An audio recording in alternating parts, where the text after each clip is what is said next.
ओम श्री वेद पुरुषाय नमः।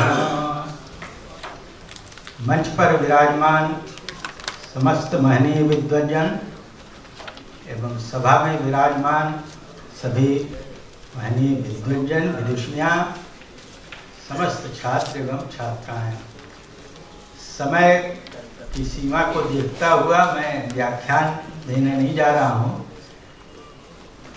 आज मैं वस्तुतः जैसा हमारे शास्त्री ने और लोगों ने कहा, आज मुझे ऐसा अनुभव हो रहा है, वैदिक विज्ञान केंद्र के लिए महामना जी का जो संकल्प था वो बीज रूप में तो पड़ा, लेकिन आज अंगड़ाई लेके जैसे उठ खड़ा हुआ हो और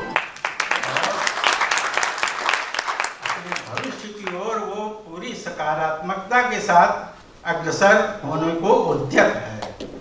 आज हमारे माननीय जो है प्रोफेसर राम सुब्रमण्यम जी ने जो है जिस प्रकार से वैदिक विज्ञान का एक स्वरूप आधुनिक और प्राचीन वैदिक उदाहरणों और प्रमाणों के साथ दिया, वो अपने आप में अद्भुत है। महामना जी की संकल्पना तो पूर्ण हो ही रही है। मैं भी आज वस्तुतः मेरा हृदय एकदम गदगद है। मैं चाह रहा था कि कुछ इस प्रकार का एक क्रम आगे बढ़े और वो आज मुझे ऐसा दिखा कि यह क्रम, एक बगल में नई बिल्डिंग बनी है प्रयोगशाला के रूप में, तो वो सार्थक होने जा रही है। आपने 2-3 बिंदुओं पर चर्चा की, बस उसी पर थोड़ी चर्चा करूंगा। आपने 3 जन्म की चर्चा की। मैं कई बार कह चुका हूं, केवल आपको संभवतः मैं बता दूं, ये 2007 की बात है। इंग्लैंड के एक घई महाराज हैं, उन्होंने इंग्लैंड के हाई कोर्ट में ये अपील की। उनकी पिताजी की इच्छा थी कि वो अंत्येष्टि संस्कार उनका हो भारतीय पद्धति से, तो उनके पिताजी की इच्छा तो पूरी नहीं हो पाई, लेकिन उन्होंने इंग्लैंड के हाई कोर्ट में अपील की कि भारतीय पद्धति से भारतवंशियों को अंत्येष्टि संस्कार का अधिकार मिले। अपील हुई। अब देखिए वेदों की कितनी प्रामाणिकता पूरे विश्व में हो चुकी है। 2007 की बात बता रहा हूं कि हाई कोर्ट ने ये कहा कि अगर आप वेदों से ये प्रमाण दे सकें कि मृत्यु के बाद भी जीवन है, तो मैं इसको स्वीकार कर लूंगा। उस समय पूरी अपील हुई। भारतवर्ष में जितने भी संस्थान विश्वविद्यालय थे, यहाँ भी आई काशी हिंदू विश्वविद्यालय, मेरे पास जो है वेद विभाग में था, तो कुलपति महोदय ने दे दिया, भेजा। मैंने देखा, मैंने स्वीकृति दी कि हाँ इस पर मैं प्रमाण दूंगा। वहाँ से वकील आए और उन्होंने कहा कि इसको सावधानी से करिए, कोर्ट का विषय है। हमने कहा पूरा प्रमाण दूंगा, और मैंने ये 3 जन्म का ही जो प्रमाण है वहाँ दिया। त्रिजन्मा वै जायते पुरुषः, त्रिरह वै जायते पुरुषः, ऐसा आया है शतपथ ब्राह्मण में। ये 3 जन्म हमारे जो हैं, पहला जन्म जो है वही गर्भ में शिशु जब आता है, दूसरा जन्म जब प्रसव होता है, और तीसरा जन्म जो है जब शारीरिक और मानसिक वृद्धि के साथ संपत्ति आदि अर्जन करके जब शरीर से जीवात्मा अलग होता है। वो मृत्यु नहीं है, वो हमारा तीसरा जन्म है।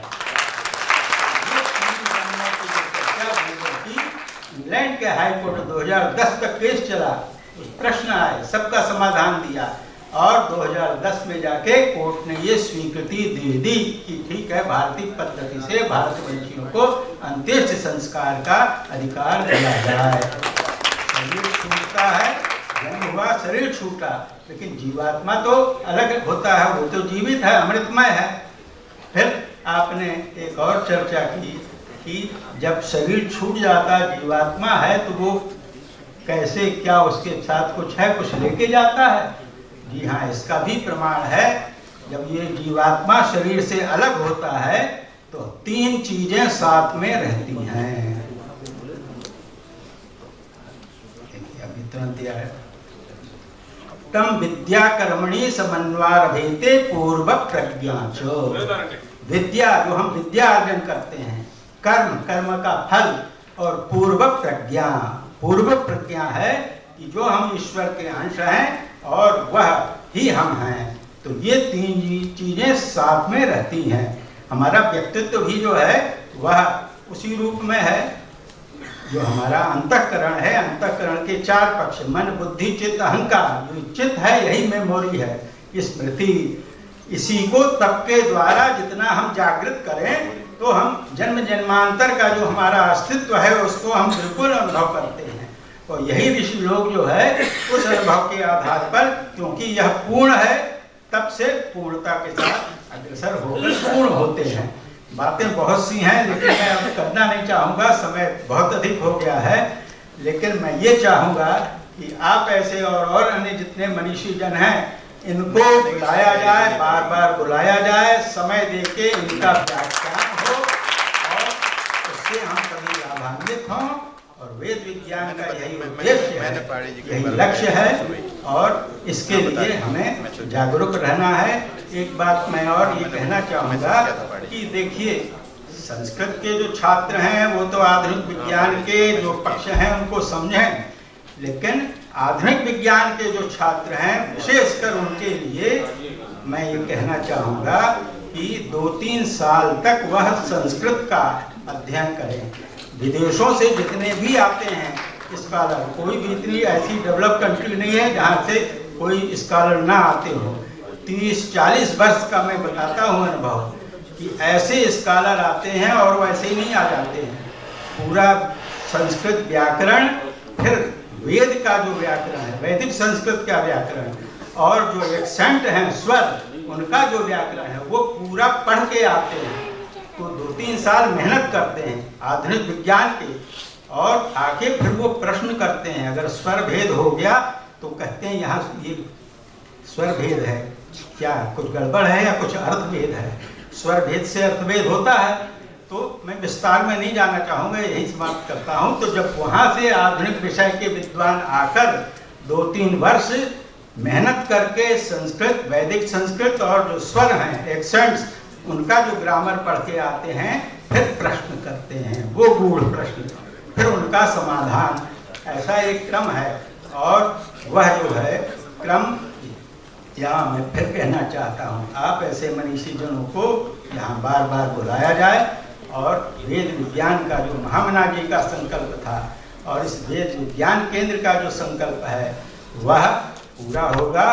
पूर्णता हमारे साथ है, हम पूर्ण हैं और पूर्णता के साथ अग्रसर हों, सकारात्मक दृष्टि लेके चलें। आधुनिक विज्ञान के छात्र इस प्रकार से वेद विज्ञान से जुड़े, केंद्र से जुड़े, वह वेद का वैदिक संस्कृत और जो ग्रामर है उसको समझें। और कोई कठिन नहीं है, परिश्रम और उत्साह के साथ करने से सब समझो है। विदेशी कर सकते हैं तो हमें तो वो संस्कृति और संस्कार है ही है। अतः इतना ही कह के विराम लेता हूँ, फिर कभी अवसर होगा तो मैं आगे कुछ कहना चाहूँगा।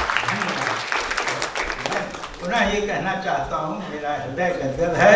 इस प्रकार का आयोजन हो, ऐसे मनीषी विद्वजन आए तो कुछ मिलता है और आनंदित होता है, और वही आनंद जो है सच्चा सुख है।